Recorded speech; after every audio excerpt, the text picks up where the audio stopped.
Hi friends, ప్రస్తుతం releases trend నడుస్తున్నది. అంటే ఒక సినిమా ఆల్రెడీ రిలీజ్ అయిన తర్వాత కొన్ని రోజుల తర్వాత, ప్రాబబ్లీ 6 మంత్స్ 1 ఇయర్ తర్వాత మళ్ళీ దాన్ని రిలీజ్ చేస్తున్నారు.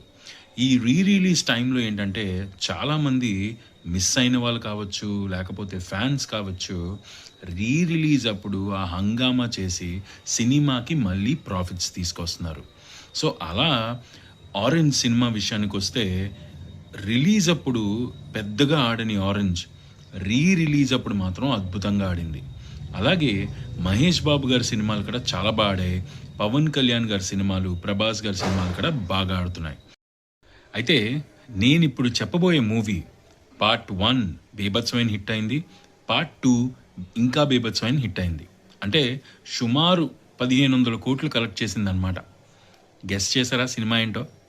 ఈ మధ్యనే రిలీజ్ కూడా అయింది.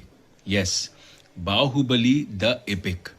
సో మొత్తం బాహుబలి పార్ట్ 1, బాహుబలి పార్ట్ 2ని కలిపి 3 hours 45 minutes కింద ఒక రన్ టైం తీసుకొచ్చి దాన్ని Baahubali the beginning, Baahubali the కంక్లూజన్ని బాహుబలి ద ఎపిక్ అని చెప్పి రిలీజ్ చేశారు. ఇప్పుడు అది ఒక ప్రభంజనంలా మారింది. ఎందుకు అంటే రిలీజ్ అయిన ఆల్మోస్ట్ 10 days అవుతున్న సమయంలో ఇట్ హాస్ కలెక్టెడ్ 40 crores, 40 కోట్లు.